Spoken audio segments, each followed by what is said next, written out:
कैसे एडमिशन होगा, कितना टाइम लगता है, एडमिशन लेने के बाद में क्या प्रोसीजर होता है, कितने टाइम में हम एमी बनेंगे, जॉब कैसे मिलेगी, कितनी सैलरी होगी, मॉड्यूल क्लियर करने में कितना टाइम लगेगा। ऐसे बहुत सारे सवाल हैं जो भी एमी एस्पिरेंट हैं उनके मन में, या फिर जो भी कैंडिडेट एमी में एडमिशन लेना चाहते हैं या एमी डिप्लोमा करना चाहते हैं, उनके सारे बहुत सारे सवाल हैं जो मेरे यूट्यूब चैनल पर वो पूछते हैं।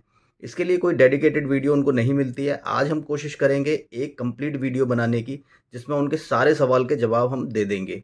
तो नमस्कार दोस्तों, मेरा नाम है प्रदीप और मैं हूं एक एयरक्राफ्ट मेंटेनेंस इंजीनियर। तो चलिए वीडियो को स्टार्ट करते हैं। तो सबसे पहले जानते हैं कि एमी होते क्या हैं और एमी क्या करते हैं।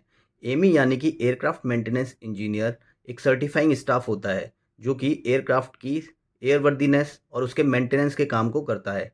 इनके देखरेख में टेक्नीशियन और हेल्पर की मदद से एयरक्राफ्ट को सर्टिफाई किया जाता है, या फिर हम कह सकते हैं एयरक्राफ्ट को उड़ने लायक बनाया जाता है।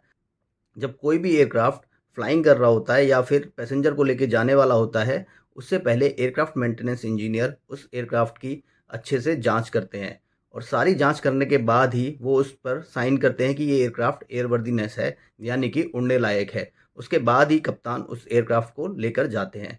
तो चलिए जानते हैं एयरक्राफ्ट मेंटेनेंस इंजीनियर बनने से पहले क्या क्या प्रोसीजर होता है, इस फील्ड में आने के लिए क्या क्वालिफिकेशन होनी चाहिए, और कितना टाइम आपको इसमें लगता है, या फिर कितना एक्सपीरियंस एयरक्राफ्ट मेंटेनेंस इंजीनियर बनने के लिए लगता है। तो इस फील्ड में आने के लिए आपको सबसे पहले एएमई की क्वालिफिकेशन लेनी पड़ेगी। एएमई क्वालिफिकेशन का मतलब है एएमई डिप्लोमा आपको करना होगा। अब हम जानते हैं कि एएमई डिप्लोमा करने के लिए आपकी क्या क्वालिफिकेशन होनी चाहिए। तो सबसे पहले मैं बताना चाहता हूं कि एएमई डिप्लोमा में एडमिशन लेने के लिए आपको 10+2 विथ पीसीएम करना होगा। 10+2 विथ पीसीएम पास करने के बाद आप एयरक्राफ्ट मेंटेनेंस इंजीनियरिंग के कोर्स में एडमिशन ले सकते हैं। इन कोर्स में एडमिशन लेने के लिए पूरे इंडिया में कई सारे इंस्टीट्यूट हैं जो भारत सरकार ने उनको ऑथराइज्ड किया हुआ है, जिसमें आप एयरक्राफ्ट मेंटेनेंस इंजीनियरिंग का कोर्स कर सकते हैं। तो चलिए इसके बारे में पूरी डिटेल जानते हैं। सबसे पहले लोगों के मन में ये सवाल होता है कि एयरक्राफ्ट मेंटेनेंस इंजीनियर बनने के लिए क्या क्वालिफिकेशन होनी चाहिए और कहाँ से इसका कोर्स करना पड़ता है। एयरक्राफ्ट मेंटेनेंस इंजीनियरिंग का कोर्स करने के लिए जो एलिजिबिलिटी क्राइटेरिया है वो कुछ इस प्रकार है। या तो आपने क्लास 12th पीसीएम सब्जेक्ट के साथ में पास की हो, या फिर आपने 3 साल का एआईसीटीई अप्रूव्ड कॉलेज से इंजीनियरिंग का डिप्लोमा किया हो, या फिर आपने कोई भी हायर क्वालिफिकेशन ली हो जिसमें मैथ्स और फिजिक्स आपके मेन सब्जेक्ट में हो। अगर आपने इन तीनों में से कोई भी क्वालिफिकेशन 45% के साथ में पास किया है तो आप एयरक्राफ्ट मेंटेनेंस इंजीनियरिंग के कोर्स में एडमिशन लेने के लिए एलिजिबल हैं। इन क्वालिफिकेशंस के अलावा आपको कलर ब्लाइंडनेस और कोई भी फिजिकल डिसेबिलिटी नहीं होनी चाहिए। इस कोर्स को करने के लिए मिनिमम एज 16 ईयर और मैक्सिमम एज 28 ईयर है। अब बात करते हैं कि इसमें एडमिशन का प्रोसेस क्या है। तो इस कोर्स में एडमिशन लेने के लिए आपको aircraft maintenance engineering common entrance exam AME CET देना होगा। इसका फॉर्म आप ऑफलाइन या ऑनलाइन फिल कर सकते हो। इस एग्जाम को क्लियर करने के बाद आपको आपकी ऑल इंडिया रैंक के हिसाब से कॉलेज में काउंसलिंग करने का मौका मिलेगा, जहां पर आप अपनी प्रेफरेंस के हिसाब से अपने कॉलेज सेलेक्ट कर सकते हो और आपको आपकी ऑल इंडिया रैंक के हिसाब से कॉलेज अलॉट कर दिया जाएगा। अगर आप इस एग्जाम के थ्रू एडमिशन नहीं लेना चाहते हैं तो आप मैनेजमेंट सीट पर भी एडमिशन ले सकते हैं।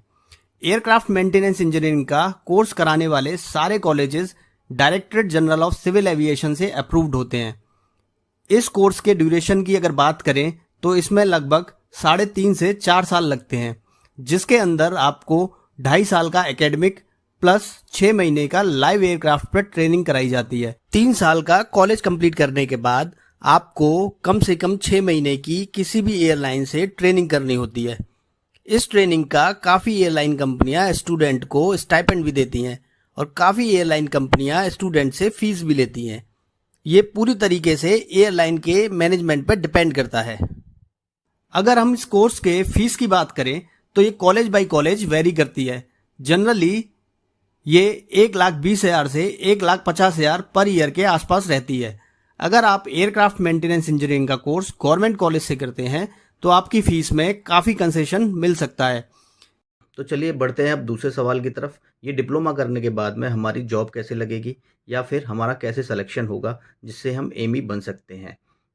सबसे पहले आपको जाकर देखना होगा कि किस कंपनी में वैकेंसीज़ निकली हुई हैं, यानी कि हमें चेक करना होगा इससे रिलेटेड कंपनी कौन-सी हैं। जो भी एविएशन से रिलेटेड कंपनी है, वो या तो एयरलाइन है या फिर एमआरओ। एमआरओ यानी कि वो कंपनीज़ जिसमें एयरलाइंस का मेंटेनेंस किया जाता है। तो इन कंपनीज़ में जाके आपको अप्लाई करना होगा। ये डिप्लोमा करने के बाद आप टेक्नीशियन पोस्ट के लिए एलिजिबल हो जाते हो। तो सबसे पहले आप इन कंपनीज़ के करियर पेज पे जाइए और वहाँ पर क्वालिफ़िकेशन चेक करिए। उसमें क्वालिफ़िकेशन आपकी डिप्लोमा माँगी गई होगी, एमई डिप्लोमा, और वहाँ पर आप अपनी एप्लीकेशन डाल सकते हैं।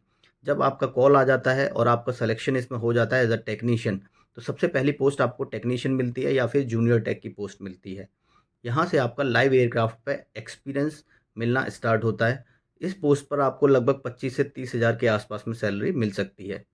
इस एक्सपीरियंस का फ़ायदा उठाकर आप धीरे-धीरे प्रोग्रेस करोगे और एमी बनने की तरफ अपना पहला कदम उठाओगे। इस फील्ड में एडमिशन लेने के लिए आपको हिंदी और इंग्लिश दोनों लैंग्वेज अच्छी तरीके से आनी चाहिए। ऐसा भी ज़रूरी नहीं है कि आप इंग्लिश बहुत फ्लुएंट तरीके से बोलते हो, लेकिन इतना है कि आपको इंग्लिश अच्छे से समझ में आनी चाहिए, क्योंकि मैक्सिमम डॉक्यूमेंट यहाँ पर इंग्लिश में ही यूज़ होते हैं। तो आपको हिंदी और इंग्लिश का अच्छे से ज्ञान होना चाहिए। तो चलिए अब जानते हैं कि जब आप टेक्नीशियन किसी भी कंपनी में लग जाते हो, तो उसके बाद एमी बनने में कितना टाइम लगता है और एमी बनने का पूरा प्रोसेस क्या होता है। तो अभी हम मान के चलते हैं कि आप किसी भी कंपनी में एज अ टेक्नीशियन जॉब करना स्टार्ट कर चुके हो। इसके बाद में क्या होगा कि आपको डीजीसीए के 11 मॉड्यूल होते हैं, वो आपको क्लियर करने होंगे। इन 11 मॉड्यूल को क्लियर करने के लिए आपको 2 से 3 साल का समय लग सकता है।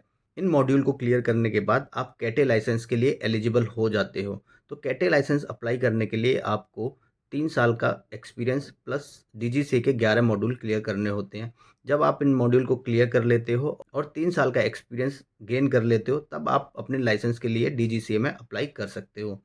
कैटे लाइसेंस और बी1 लाइसेंस में बहुत ज़्यादा डिफरेंस होता है। कैटे लाइसेंस होल्डर सिर्फ लाइन पर छोटे-मोटे काम कर सकता है, यानी कि सिर्फ अराइवल, डिपार्चर, छोटा-मोटा स्नैक उसी को वो अटेंड कर सकता है। लेकिन बी1 इंजीनियर एक फुल स्कोप इंजीनियर होता है और उसको सारे स्नैक रेक्टिफिकेशन करने होते हैं। तो 3 साल के बाद में आप कैटे लाइसेंस के लिए एलिजिबल हो जाते हो। फिर इसके बाद में अगर कंपनी के अंदर कोई भी रिक्वायरमेंट आती है एमई की, तो वो कंपनी आपको प्रमोट करके एज अ ट्रेनी एमई बना देती है। जब आप ट्रेनी एमई प्रमोट हो जाते हो, उसके बाद कंपनी आपको टाइप रेटेड कोर्स के लिए भेजती है। टाइप रेटेड कोर्स का मतलब है आप जिस एयरक्राफ्ट पर काम कर रहे हो, एयरबस या बोइंग, और उसके अंदर भी कोई स्पेशलाइज्ड एयरक्राफ्ट 320 नियो या सीएफएम, ऐसे ही बोइंग का 737 या 787, जिस भी एयरक्राफ्ट पर आप काम कर रहे हो, कंपनी उसी एयरक्राफ्ट का कोर्स कराती है। जो टाइप रेटेड कोर्स जिसे हम बोलते हैं, वो कराती है। वो कोर्स कंप्लीटली पास करने के बाद ही आप एक बी1 इंजीनियर बन सकते हो। कोर्स का ड्यूरेशन 45 दिन से 50 दिन के आसपास में होता है। ये कोर्स कंप्लीट करने के बाद में आपको लाइव एयरक्राफ्ट पे कुछ टास्क परफॉर्म करने पड़ते हैं, जिसे हम ऑन जॉब ट्रेनिंग बोलते हैं। जब आप अपनी ऑन जॉब ट्रेनिंग कंप्लीट कर लेते हो, उसके बाद आप डीजीसीए में बी1 लाइसेंस के लिए अप्लाई करते हो। ये पूरा प्रोसेस करने में आपको लगभग 1 साल से 1.5 साल का समय लग सकता है। डीजीसीए से बी1 का लाइसेंस आने के बाद कंपनी आपका असेसमेंट लेती है, जिसके बाद वो आपको ऑथराइज्ड करती है कि आप हमारे एयरक्राफ्ट पर मेंटेनेंस का काम करने के लिए ऑथराइज्ड हो।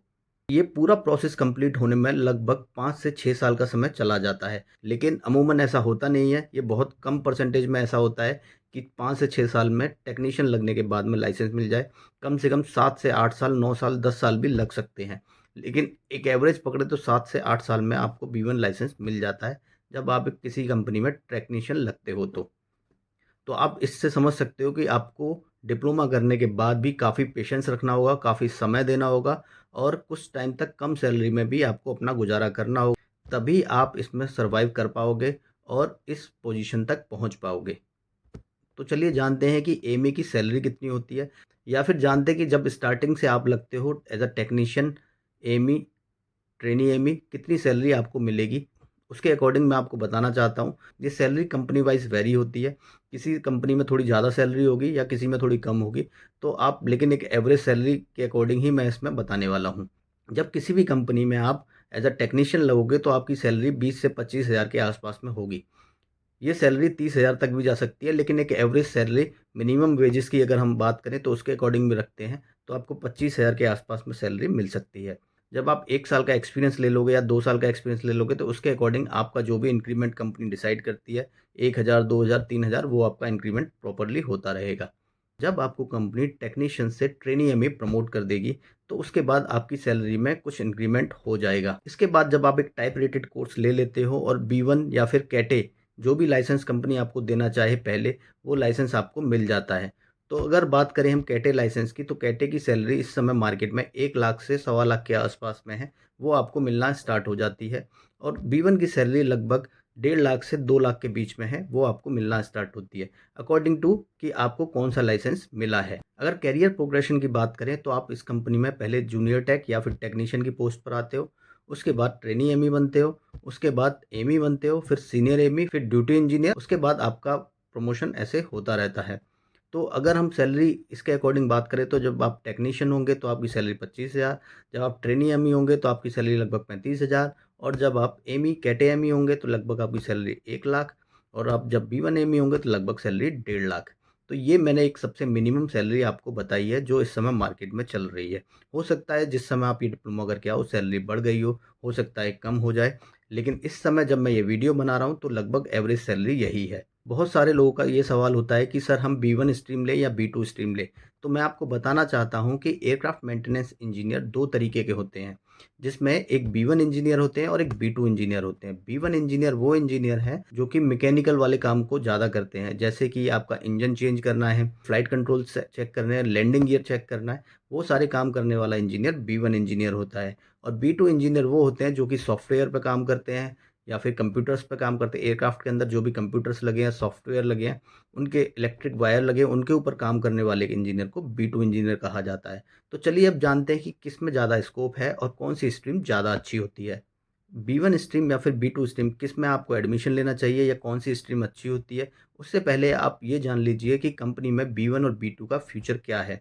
किसी भी कंपनी में एक रेशियो में B1 और B2 इंजीनियर रखे जाते हैं। मान लीजिए किसी भी एक कंपनी में 10 इंजीनियर हैं, तो 10 में से 8 इंजीनियर B1 होंगे और 2 इंजीनियर B2 होंगे। तो इससे आप लगा सकते हैं कि B2 इंजीनियर की रिक्वायरमेंट कंपनीज़ में कम होती है, लेकिन B1 इंजीनियर की रिक्वायरमेंट ज़्यादा होती है। लेकिन किसी भी कंपनी में जब B1 और B2 इंजीनियर है तो B1 का काम थोड़ा-सा हार्ड होता है क्योंकि उसको मैकेनिकल कंपोनेंट्स पे काम करना होता है, इसलिए उसका काम थोड़ा हार्ड होता है। और B2 का काम थोड़ा सॉफ्टवेयर वाला या कंप्यूटर्स वाला होता है, तो उसका काम थोड़ा लाइट होता है। इसलिए B1 इंजीनियर को थोड़ी मेहनत या फिर हार्ड वर्क ज़्यादा करना पड़ता है, या उसको कह सकते हैं उसको मसल वर्क ज़्यादा करना पड़ सकता है। तो आप इसके अकॉर्डिंग अपना देख सकते हैं कि आप B1 इंजीनियर बनना चाहते हैं या B2 इंजीनियर बनना चाहते हैं। लेकिन मेरी तरफ से जो सलाह आपको है कि अगर आप किसी भी कंपनी में घुसना चाहते हैं, यानी कि मेरे हिसाब से अगर वैकेंसी किस फील्ड में सबसे ज़्यादा वैकेंसी आएँगी, तो B1 के फील्ड में ज़्यादा वैकेंसीज़ आती हैं इन कंपैरिज़न टू B2।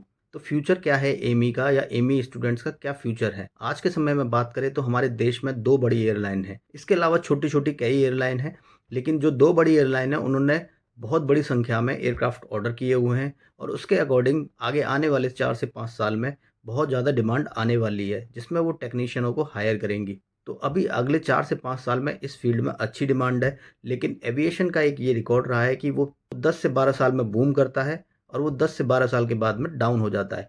तो ये आपकी किस्मत के ऊपर पूरा डिपेंड करेगा, लेकिन अगले 4 से 5 साल में इस सेक्टर में बहुत ज़्यादा बूम है। तो चलिए बात कर लेते हैं इस सेक्टर में आने के बाद में इसकी क्या डिसएडवांटेज हैं। सबसे पहले आपको नाइट शिफ्ट में या फिर मैं कह सकता हूँ शिफ्टों में जॉब करनी होगी। यहाँ पर जनरल शिफ्ट बहुत कम लोगों को मिलती है। जनरल शिफ्ट से मतलब है कि 9 से 5 की शिफ्ट बहुत कम लोगों को मिलेगी, जो कि कहा जाता है कि अक्सर नौकरियों में 9 से 5 की शिफ्ट होती है। यहाँ पर शिफ्टों में नौकरी होती है, यानी कि आपको नाइट शिफ्ट में भी जॉब करनी होगी, दिन की शिफ्ट में भी करनी होगी और मॉर्निंग शिफ्ट में भी करनी होगी। तो ये वाला फैक्टर बहुत लोगों के लिए फ़ायदेमंद नहीं रहता, क्योंकि जब तक आप यंग हो तो ये अच्छा रहता है, लेकिन जैसे आपकी एज बढ़ती है तो नाइट की शिफ्ट में आपको थोड़ी-सी दिक्कतें होने लगती हैं।